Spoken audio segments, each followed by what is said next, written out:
Hello my lovelies, and welcome to this week's video.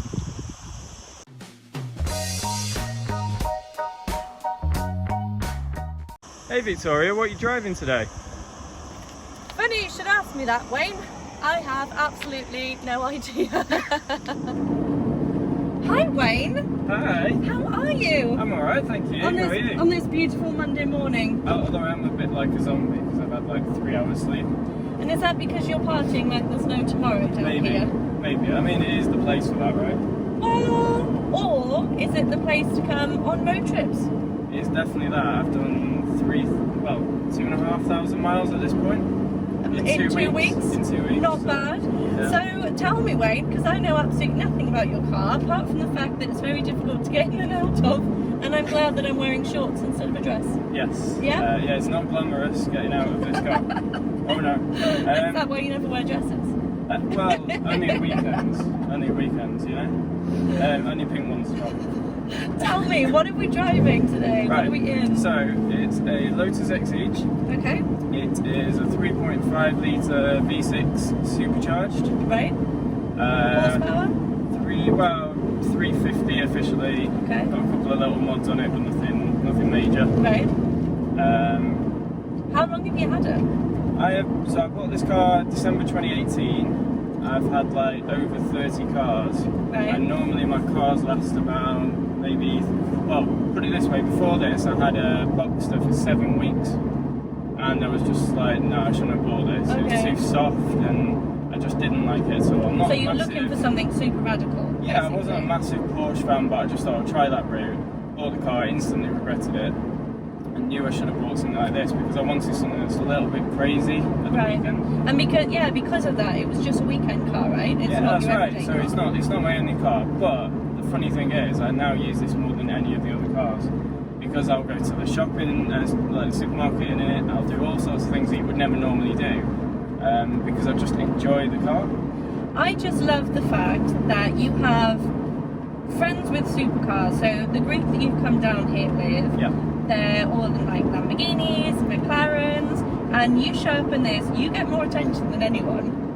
Right? It does seem to be like that sometimes, yeah. I mean, like we went on a bit of a drive yesterday and all the guys are hanging around this. Yeah. And there's a McLaren next to it and it's like, it's not even there. But the thing is, down here, we've got loads of McLarens. Yeah, I think that's what it is. We don't have any Lotus. But the car culture here as well is they all love driving. Yeah. Whereas in the UK, I think sometimes it's a little bit more showy, a bit more, you know, just for show. Right. Whereas here, these guys here, I've never met car people like I have in Spain. So I just love how they love the cars, and I think that's what it is. Like they all want something that's fun to drive. They've got the roads for it here as well. Oh, we do. These mountain roads. Some of the roads are amazing. Yeah, I mean, like I wish I could pick these up, put them in my suitcase, and go back to the UK with them. But it doesn't really work like that. Even if you could, though, there's no room to put your suitcase. That's true. Yeah. Right. Well, actually, you'd be surprised. Got a little bit of a boot. What do you do? Where is the boot? Well, it's got a little bit of a boot behind the engine somewhere in the back. And then you just can't put any perishables in there. Because I imagine it gets quite hot. It does, yeah. I did learn that the hard way with some chocolate. With some underwear. Yeah, well, no. You'll buy like some food or something like that, and you're like, oh, I'll look forward to that later, and then it's just a big loopy mess at the end of it. Yeah. So I've learned from that. Yeah.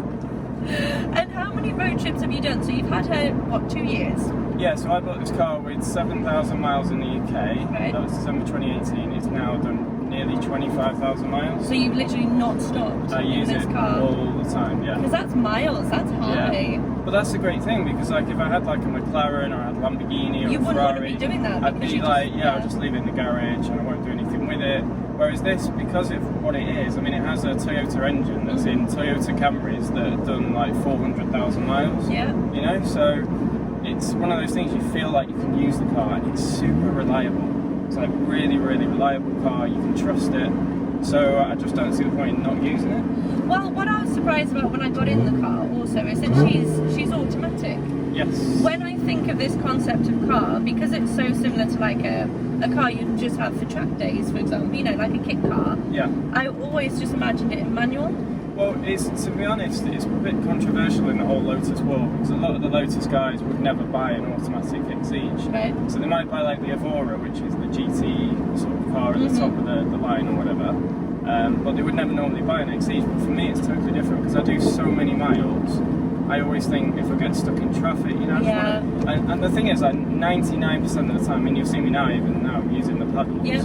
So I don't necessarily need an automatic in that respect, but I just like the fact that I've got that facility if I need it. If you want to use it. Yeah, and the other thing as well is when I've driven the manual Lotuses, to be honest, the gear stick is not, the gearbox is not that nice to use. Right. So heeling and towing is okay, but it's just this. It's just an easier concept. Well, I was quite surprised now, just going up to where we took the intro video, at how nice the gearbox is. Yeah. She wasn't jerky at all. Well, it's got a bit of a bad rep because it's not obviously like a PDK, you know, whatever. But for me, like, I like character in a car. So I'm like very, very, very old school. This car definitely has a lot of that. Yeah, that's the thing. Like, I like character, and I've always grown up. You know, I'm in my 30s, so I'm not used to sort of like this new age of all these fancy gearboxes and things like that. I don't need all that. For me, I want something that I'm going to enjoy. And this is not perfect at all. You know, I mean, you can hear like the gears are not bang, bang, bang. They sort of like slush into each other sometimes. But it's not jerky. No, but when you're on it, honestly, it's like a whole different car to when you're just driving and pottering around now. It's a totally, totally different thing. Especially the sound. Yeah, well, I've got so I've got Larini back box on it. Right. And then also an induction kit. Right. And what that does is it allows you to hear the supercharger whine a little bit. And what else have you done to her? Because you bought her used, didn't you? Yeah. Did she have anything done to her by No, so the car was completely standard when I bought it, but I always think, so if you buy like a McLaren, you buy a Ferrari, you might go for one of these Novitec sort of scenarios, which is crazy, and I don't mind all that stuff, but I think when you buy a Lotus, the way that they come out of the factory for me is it's just a bit understated. Right. There's nothing really like going on with them. Unless you go for like the really high-end ones where they've got all the body kits and things like that going on. So for me, what I've done is I've added some carbon fibre sort of parts. Just the wing. Yeah, so we've got a full carbon wing, carbon diffuser, carbon side skirts, carbon splitter, and a carbon front panel. Right. And it wasn't to save weight or anything, it was to make it more unique. Yeah. Because in Spain, you don't see these, so that's fair. But in the UK, when I go to like a lot of the supercar driving meets and things like that, yeah, there's a few of them, and they all start to look the same. So I just wanted something that's a little bit different. And that's so it won't be to everybody's taste. It might even look a bit like Fast and Furious. No, I don't think so. She looks radical, and that's what she is. I mean, what are her main competitors on the market?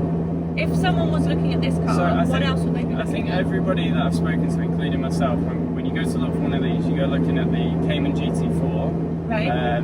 Great car, but the gearing in first and second, I mean, you can do that. I think you can do about 100 miles an hour in second gear. Would it not be more expensive though? It would be a little bit more expensive depending on which model of these you go for.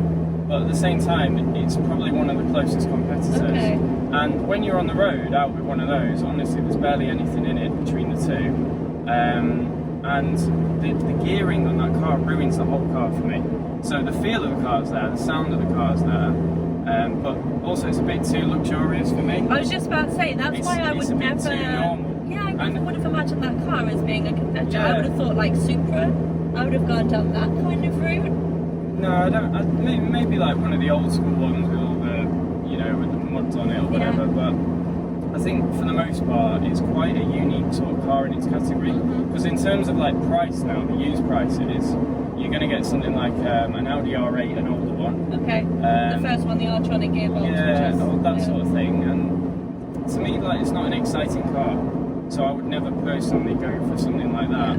I'm not interested in anything like that. What I want is something that's a bit crazy, a bit quirky, something you don't see everywhere. Like we've got a Porsche next to us right now. So especially bearing in mind what your everyday car is. Yeah. So I've got a Tesla, and the Tesla is so that's like my digital, and then this is like the more analog sort of experience of the weekend. I don't think you can get two cars. No, you can't. And that's why it's perfect. And then I also have a smart car for my work vehicle. So like those three cars together for me are like the perfection. I don't need anything else.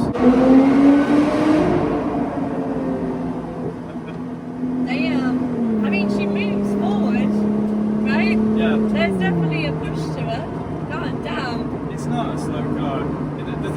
really light. I mean, it's not as light as some people think, but it's really light compared to pretty much anything else out there. She's light and she's petite. Yes, that was the very first small, thing yeah. when I got out my car and stood next to her. I'm like, how are we both gonna fit? Yes. Like, she is so tiny. Well, the two things is, first of all, you always have to know who you're getting in the car with, because you're going to be pretty close to them.